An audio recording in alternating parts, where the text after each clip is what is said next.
Muy buenos días, que Dios les bendiga, que Dios les guarde, esperando que sea una mañana muy hermosa, un día muy hermoso, una semana muy bella para todos ustedes. Yo quiero que abra su Biblia en el libro de Crónicas, capítulo 7, versículo 14. Es una palabra muy edificante para todos nosotros, sin lugar a duda, porque es un diálogo que tiene Dios con Salomón en un momento en que Dios está muy contento por este rey, por este joven que ha llegado al reinado después de su padre David. Es Salomón que le dice: Señor, he construido el templo y lo he hecho de buena manera. He construido también mi casa donde yo voy a vivir como rey. Entonces Dios está contento porque construyó primeramente el templo de Dios y ahora en segundo lugar construyó la casa donde él iba a vivir como rey. Entonces dice claramente aquí en Segunda de Crónica capítulo 7, versículo 14: si se humillare mi pueblo sobre el cual mi nombre es invocado y oraren, le está diciendo claramente a Salomón, y buscar en mi rostro, se convirtieran de sus malos caminos, entonces yo oiré desde los cielos, perdonaré sus pecados y sanaré su tierra. Salomón. Qué cosa más bella le está diciendo. Si se humillare mi pueblo, Salomón. Padre, gracias te damos por tu palabra. Permite que tú nos des mucha sabiduría, mucha inteligencia de lo alto, para poder discernir con nuestros ojos, con nuestro oído, cómo tenemos que vestir, cómo tenemos que actuar, cómo tenemos que ser en nuestra vida. Danos mucha sabiduría y mucha inteligencia de lo alto para poder gobernar nuestras vidas. Gracias, Padre. En el nombre de Jesús. Amén y amén. Todos nosotros debemos aprender a caminar con el Espíritu Santo de Dios. Porque cuando nosotros caminamos con humildad, nosotros vamos a poder tener el Espíritu Santo de Dios en nuestras vidas. Si tan solo Salomón se humillara en mi pueblo, sobre el cual mi nombre es invocado, y oraren, buscaran mi rostro, si se arrepintieran de sus malos caminos, entonces yo iré desde los cielos, perdonaré sus pecados y sanaré su tierra. Si Salomón anduviera tan solo en los caminos de tu padre, como tu padre David, si tan solo hicieras los estatutos, los guardaras e hicieras como dice la palabra escrita, como tu padre David lo hizo, yo ratificaré, yo confirmaré tu reinado como yo confirmé el reinado de tu padre David. Si se humillare mi pueblo, qué lindo lo que le está diciendo claramente Dios a Salomón, sobre el cual mi nombre es invocado. Si se humillare, quiere decir que la humildad antecede a la oración. ¿Lo antecede? Sí. Porque la gente dice yo oro, yo tengo fe. Pero si la soberbia, la altivez, la arrogancia, la avaricia, la vanagloria está en el corazón de ellos, ¿usted cree que esa oración puede ser contestada? Yo creo que usted se pregunte. Mateo capítulo 11, versículo 29, es Jesús quien nos dice en forma muy clara: aprended de mí que yo soy manso y humilde de corazón, y hallaré descanso para vuestras almas. Aprended de mí que yo soy manso y humilde de corazón. O sea, Jesús nos enseñó claramente lo que es la humildad, lo que es la mansedumbre. Aquí nos expresa en forma muy clara que es una persona humilde, el corazón. Nos abre el corazón para decirnos que aprendiéramos de Él, que Él es manso y humilde de corazón. No nos habló de echar fuera milagros, no habló de cómo nosotros sanar a los enfermos, echar fuera a los demonios, hacer milagros. No, no, no, no. Jesús no habla como resucitó a la hija de Jairo. Cuando Jesús iba en camino en una dirección y de pronto aparece Jairo en otra dirección y detiene la caravana y le dice: Señor, mi hija está agonizando, la puedes ir a ver, está muy enferma. Jesús lo mira, tiene compasión y va en dirección a la casa de Jairo a sanar a su hija que está enferma, que está gravemente enferma. Pero el camino la niña muere. Y se lo dicen a Jairo, que no moleste al maestro, que ya lo deje, porque la niña ya murió. Le dice al Señor: Señor, mi hija ya murió. No es necesario que vengas a mi casa. Simplemente cree, Jairo, la niña está durmiendo. La vamos a ir a despertar. Y Jesús fue a la casa de Jairo y la niña fue resucitada. Pero no habla de eso. Jesús no habla de eso, no. Jesús habla de que nosotros tengamos misericordia, que tengamos mansedumbre, que tengamos humildad. Eso es lo que Él nos dijo, aprendiéramos de Él. O sea que el Espíritu Santo de Dios nunca va a estar con una persona soberbia. El Espíritu Santo de Dios nunca va a estar con una persona altiva, arrogante, con una persona que tiene avaricia, que la peor de todas es la avaricia. Lo que más la Escritura nos habla del pecado más grande es la avaricia. No, no, amada iglesia, la oración no va a ser contestada. Si una persona tiene soberbia, altivez, no. Los 4 relatos del Evangelio que nosotros vemos, tanto Mateo, Marcos, Lucas y Juan, de los 4 relatos, 89 versículos me parece que hay, 89 capítulos, encontramos en estos 4 relatos. ¿Saben lo que encontramos? Encontramos el único libro de Mateo, capítulo 11, versículo 29, que Jesús dijo, aprended de mí, que yo soy manso y humilde de corazón, y hallaréis descanso para vuestras almas. Mi yugo es fácil, mi carga es ligera. Eso es lo que nos dice nuestro Señor Jesucristo. Uno, fíjese que usted quiere estos 4 libros que nosotros encontramos, en el libro de Mateo, Marcos, Lucas y Juan. En estos 4 libros nosotros encontramos la compasión que Jesús tuvo por la gente. La humildad, la mansedumbre que habla Él. En estos 4 libros nosotros encontramos cómo Jesús fue compasivo, se preocupó de la gente. Tuvo compasión de la multitud porque lo vio como ovejas sin su pastor. Jesús dijo, dejad que los niños vengan a mí, no se lo impidáis porque de tal es el reino de los cielos. De cierto digo que el que no reciba el reino de Dios como un niño, no entrará en él. O sea, dándole a entender a los discípulos que Él tuvo compasión de esos padres. Tuvo compasión de esos niños porque los discípulos estaban reprendiendo a los padres que no trajeran a los niños. Porque los padres venían enfermos, venían con demonios, venían con problemas, venían con quebranto. Eran cosas muy importantes. Pero los niños, Jesús los reprendió. Jesús, viendo a la multitud en el monte, tuvo compasión de ellos. Los discípulos le dijo, Señor, la multitud ya está cansada. 5.000 hombres, sin contar las mujeres y los niños. Ya Jesús hizo milagros, sanidades, proezas. La gente aquí estaba llorando, otros estaban abrazados, otros estaban con las manos mirando al cielo, otros estaban abrazados, hombres y mujeres, familias enteras, otros de rodillas, otros de guatita, todos. Y los discípulos compartiendo con algunos de ellos. ¿Pero dónde está Jesús? Orando en algún lugar.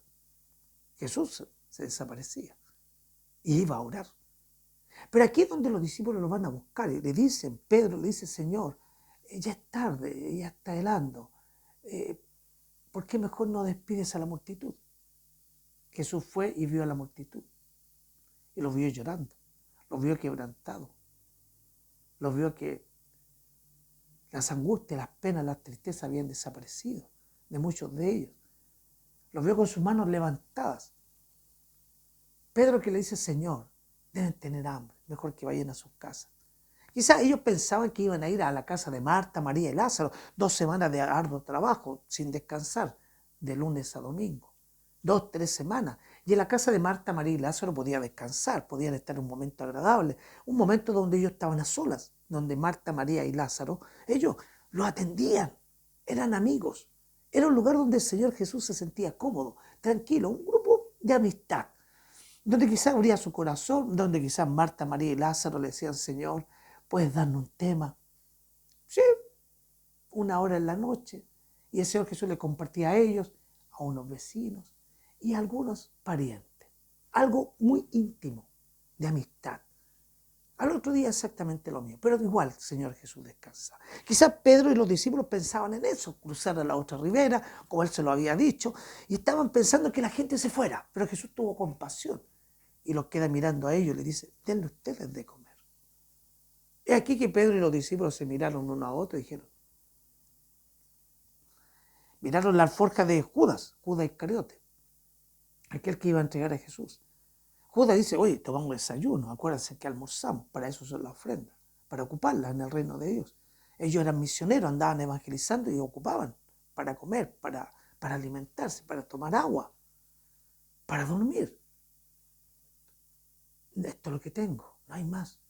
De pronto un muchacho, un niño, escuchó esta conversación y dijo, yo tengo 5 panes y 2 peces. Y eso le llevaron a Jesús. Le llevaron los 5 panes y los 2 peces y la alforja. Jesús tomó los 5 panes y los 2 peces y oró al Padre. En ese día fueron alimentadas 5.000 hombres, sin contar las mujeres y los niños. Muchas veces nosotros hacemos muchas cosas, pero sin pensar en la gente, sin tener compasión de la gente. Jesús tuvo compasión de la gente.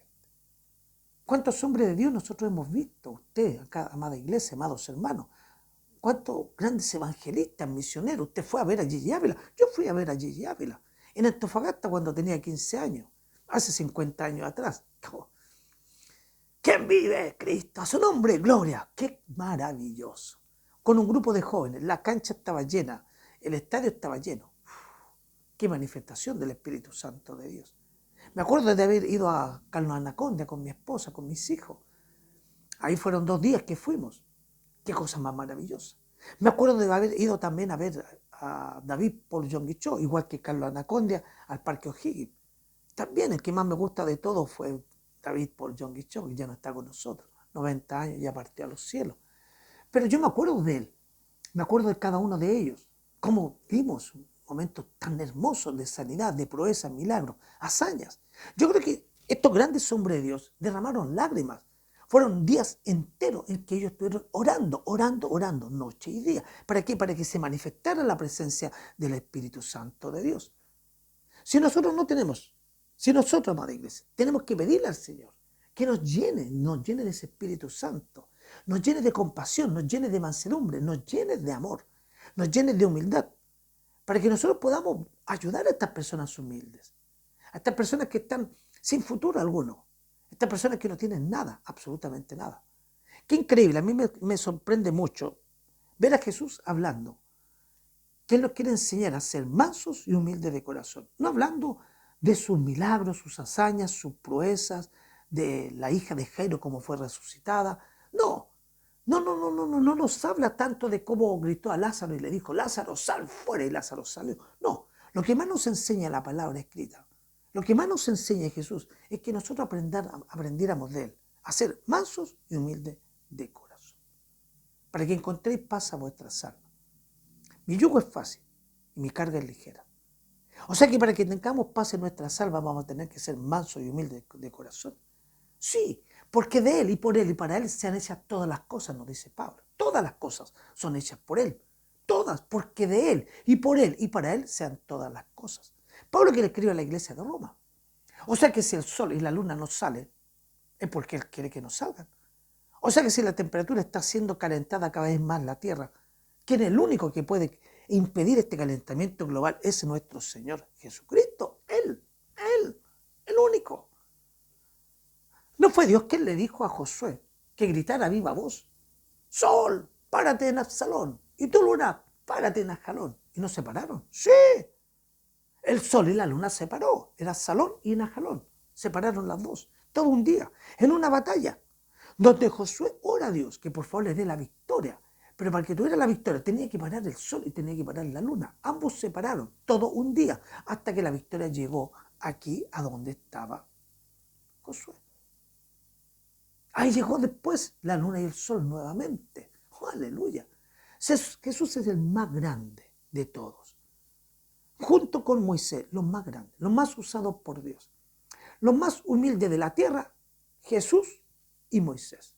Pero yo creo que el más humilde y el más usado por Dios, sin lugar a dudas, que fue nuestro Señor Jesucristo. El más usado. Su amor es tan grande, es tan ancho, es tan alto que no lo podemos comprender. Nunca lo vamos a entender, nunca vamos a comprender el amor de Jesús. Porque es tan alto, es tan profundo, es tan ancho que no lo vamos a poder alcanzar. Pero aún así su amor, Él es tan accesible,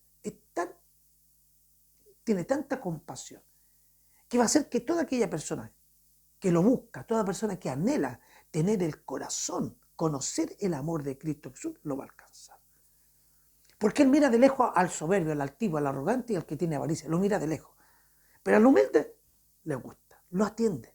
O sea que al soberbio lo mira de lejos y al humilde lo atiende. Así dice la Escritura. Al soberbio lo mira de lejos y al humilde lo atiende. ¿Qué es ser humilde? Qué bueno que usted se pregunte. Humildad es humillación. Humildad es mansedumbre. Humildad es ausencia de egoísmo, de avaricia, de soberbia, de altivez y de la peor de todas, avaricia. ¿Por qué la avaricia? ¿Por qué tanta la Escritura no habla de la avaricia? Porque la avaricia es una persona que tiene muchos ídolos, muchos ídolos. Uno tiene ídolos el zapato, el calzado, otro tiene ídolos las chaquetas, las corbatas, otro tiene ídolos los autos. El Bisprele tenía 25 autos. Yo no sé si se llevó uno cuando él partió de esta tierra.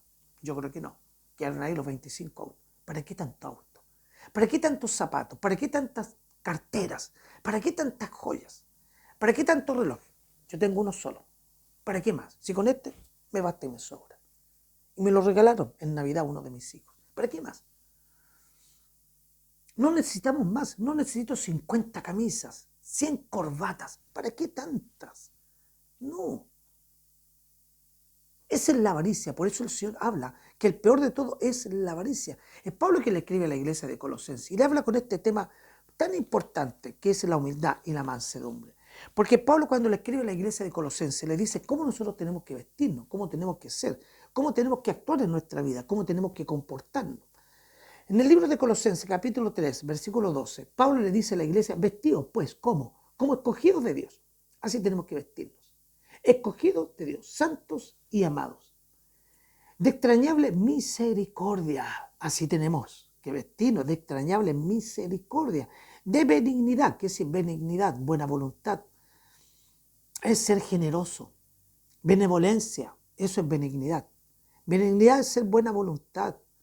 Ser misericordioso, ser dadivoso, benevolencia. Así nos está diciendo Pablo que tenemos que ser personas que tengan benignidad, la benevolencia, de humildad, de mansedumbre y de paciencia. Versículo 13, soportándonos unos a otros, perdonándonos, qué importante. Cuando Jesús dice, aprended de mí que soy manso y humilde, es porque nos está hablando de este tema. Soportándonos unos a otros, perdonándonos unos a otros si alguno tuviera queja contra otro. De la manera que Cristo perdonó, así también hacedlo vosotros. Pero el versículo más importante de este libro de Colosenses, que Pablo le habla a la iglesia, es que nosotros, el más importante de todo es el amor. Sobre todas estas cosas, cómo tenemos que vestirnos, vestidos del amor, que es el vínculo perfecto, el amor. O sea, la persona que no se cuida a sí misma, no va a conocer el corazón de Dios. No. La persona que no se cuida a sí misma, la soberbia, la vanagloria, no se cuida de la altivez, no se cuida de la avaricia, amada iglesia. La persona egocéntrica, con malos deseos, no va a haber respuesta de parte de Dios. Aquí nosotros encontramos a muchos hombres, aquí en la Escritura, encontramos a muchos hombres que fueron transformados, totalmente transformados por el Espíritu Santo de Dios, transformados por Dios. Yo creo que Moisés y Jesús, perdone que sea reiterativo, pero son los más usados por Dios. Los más usados. Fueron los hombres más humildes de la tierra, tanto Moisés como Jesucristo. Pero este pueblo juzgaba, este pueblo era un pueblo que criticaba continuamente a Moisés. Cuando Moisés los sacó de Egipto, este es un pueblo que siempre miraba a Egipto. Miraba la esclavitud, estaban acostumbrados a los latigazos, estaban acostumbrados a trabajar de sol a sol, a los maltratos, a los que le tenían que medir el agua, pero que ahí tenían cebolla, tenían ajo, tenían sombra, tenían carne para comer, cuando tenían sus días libres. Pero era un pueblo que no tenía su propia tierra, no tenían libertad. Pero aquí, en el desierto, era un pueblo que juzgaba, criticaba, no solamente al Dios Altísimo, sino que también criticaba a Moisés. ¿Para qué nos trajiste aquí, Moisés, a morir en el desierto? ¿Acaso no habían suficientes ajos, suficientes cebollas, sombras, carne, agua? A destajo, Moisés, nos trajiste aquí. Producto de la falta de lealtad de este pueblo ingrato, de este pueblo soberbio, altivo, de este pueblo con mucha avaricia, porque empezaron a tener ídolos, empezaron a hacer becerros de oro. Los ídolos que estaban allá en Egipto estaban acostumbrados a esos ídolos, a tocarlos. Los mismos ídolos que tenían los egipcios, ellos los tenían allá. Pero acá Dios no los permitió, pero querían tener esos ídolos, lo echaban de menos, querían tocarlos, querían tenerlos ellos. Pero aquí nosotros vemos que Dios levanta serpientes ardientes, que de pronto empiezan a morder al pueblo y empiezan a matar uno detrás de otro. No era el plan de Dios, por supuesto que no. Dios es un Dios de compasión, es un Dios de amor. Nada más que producto de la falta de lealtad, producto de la soberbia, la altivez, la arrogancia, producto de la avaricia, es que ellos fueron mordidos aquí en el desierto por esta serpiente ardiente que de pronto aparecieron. Ellos no vieron cómo el sol los protegió de día, ni la sombra los protegió de noche. El calor, le dio un calor, una columna de fuego en la noche. Y una nube que los protegía del sol ardiente en el día. Así fue Dios. Un maná que caía todos los días, con gusto a algodón, a miel. Pero no lo vieron. Pero aún así este pueblo fue a pedir perdón a Dios, principalmente a Él. Y perdona a Moisés. Señor, lo sentimos. Perdónanos, habla por nosotros. Moisés siempre fue un hombre compasivo, un hombre humilde, un hombre con mansedumbre. Siempre se puso delante de este pueblo para interceder a Dios. Es tu pueblo, Señor, no es mi pueblo. Tú lo sacaste de Egipto. Tú lo trajiste acá al desierto para llevarnos a la tierra que fluye leche y miel.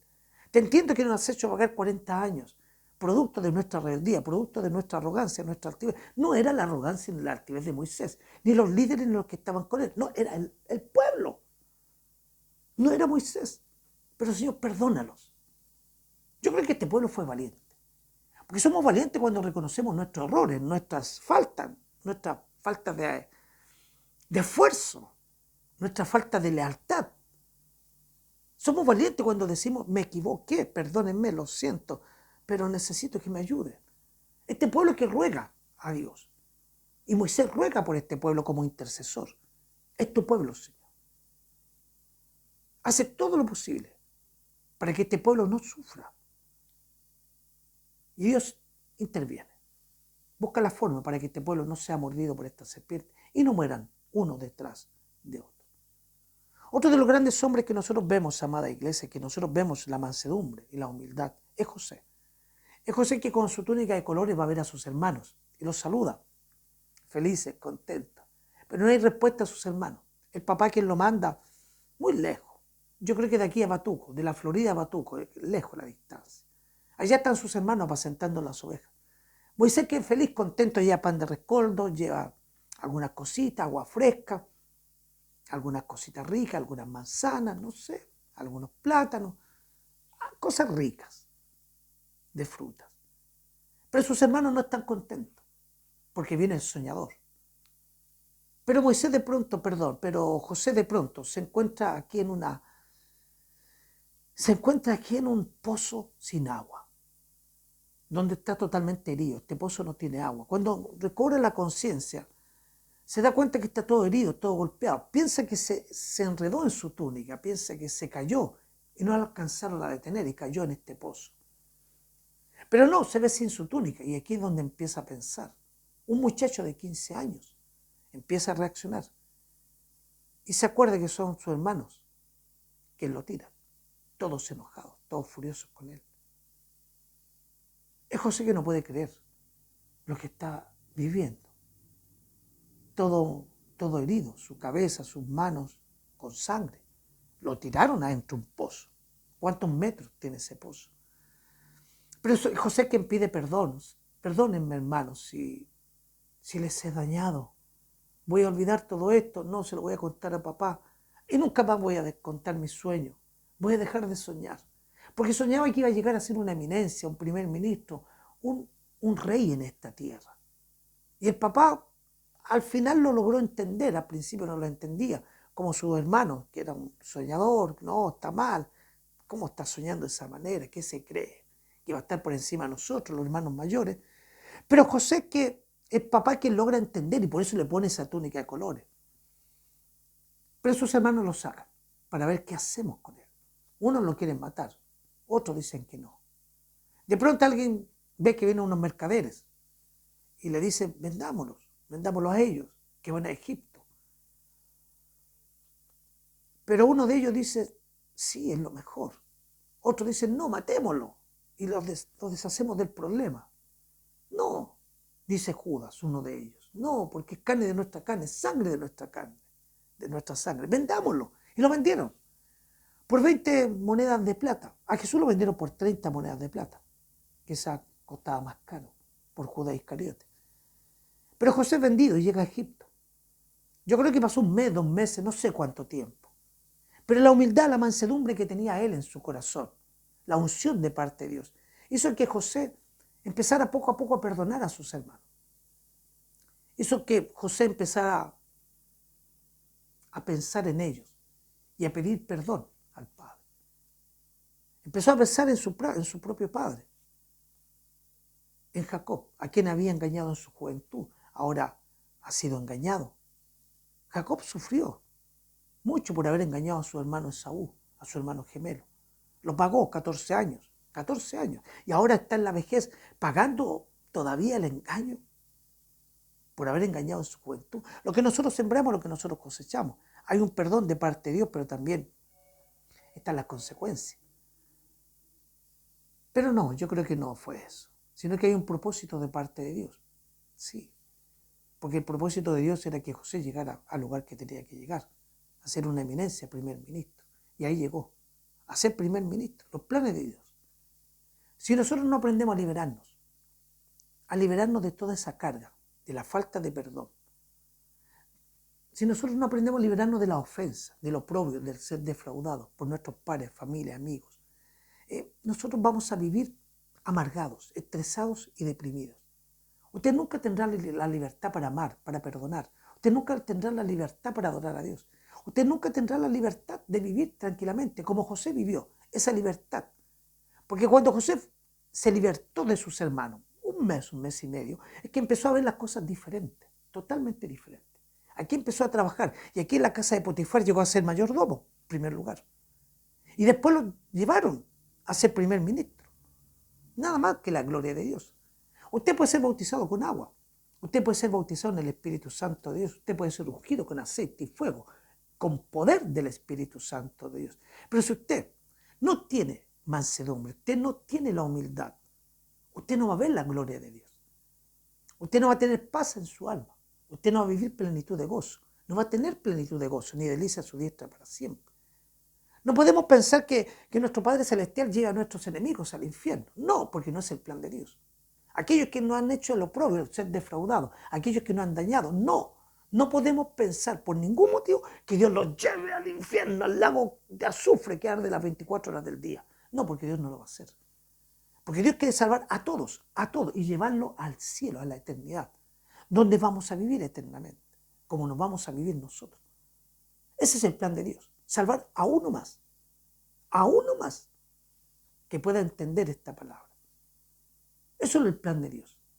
El plan de Dios es que sus discípulos se salvaran, aquel que lo negó 3 veces, que fuera salvado. Aquellos que fueron esparcidos, que fueran salvados. El plan de Dios era salvar a Judas Iscariote, que él lo vendió por 30 piezas de plata. Entonces, el plan de Dios era salvarlo. Jesús es el más grande de todos, es lo más grande de todos, porque también fue rechazado. Fue rechazado en una ciudad donde él quería dormir, quería descansar. Bueno, si había que hacer algunos milagros, hacemos milagros. Si había que hacer alguna hazaña, alguna prueba, hacemos hazaña, hacemos pruebas. Le damos vista a los ciegos, levantamos al que está cojo, al que tiene demonios, le vamos a echar fuera a los demonios. Bueno, para eso estamos, dijo Jesús, le dijo a sus discípulos. Pero cuando iban a esa aldea, a esa ciudad, de pronto había gente en la entrada y dije, ustedes no entran, ustedes se van. Los discípulos pensaron, ¿a quién?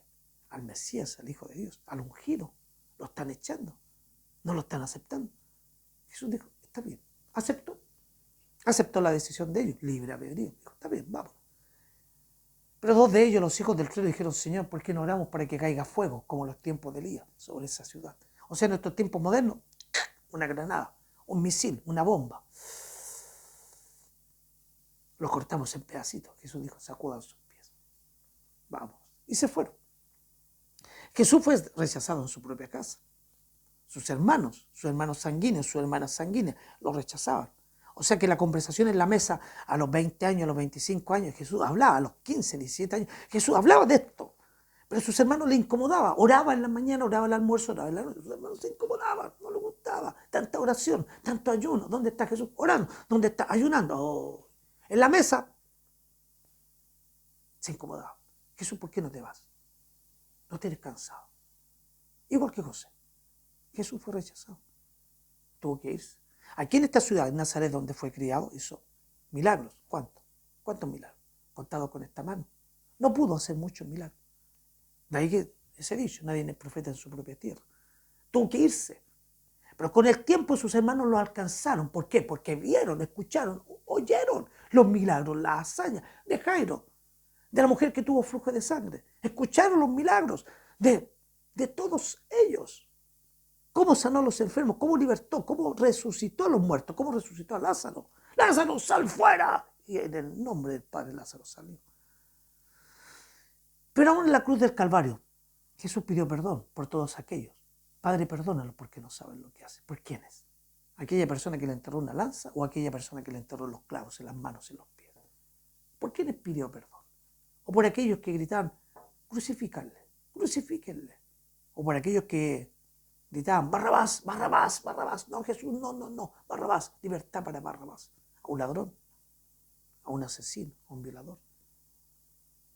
Padre, perdónalo, porque todo esto no saben lo que hacen. Si nosotros no aprendemos a perdonar, no vamos a vivir en victoria, no vamos a vivir en éxito ni en triunfo. Si no tenemos la mansedumbre y la humildad, no vamos a tener paz en nuestras almas. José llegó a ser primer ministro, la humildad y la mansedumbre.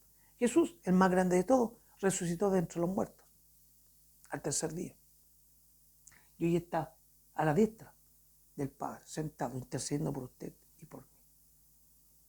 Aprended de mí, que soy manso y humilde de corazón, y hallaréis descanso para vuestras almas. Padre, gracias te damos por tu palabra. Permite que tu palabra haya llegado a lo más profundo, a los tuétanos, a las coyunturas, a las raíces de nuestra vida. Gracias porque tú nos enseñas, Señor, a ser mansos y humildes de corazón y hallar descanso para nuestras almas. Mi yugo es fácil y mi carga es ligera. Gracias, Padre, porque logramos entender que sin ti nada somos. Somos bendecidos contigo. En el nombre de Cristo Jesús, amén y amén. Que Dios le bendiga, que Dios le guarde. Nos vemos la próxima semana con alguna palabra de parte del Señor. Una excelente semana. Muchas bendiciones de parte de Dios. Amén.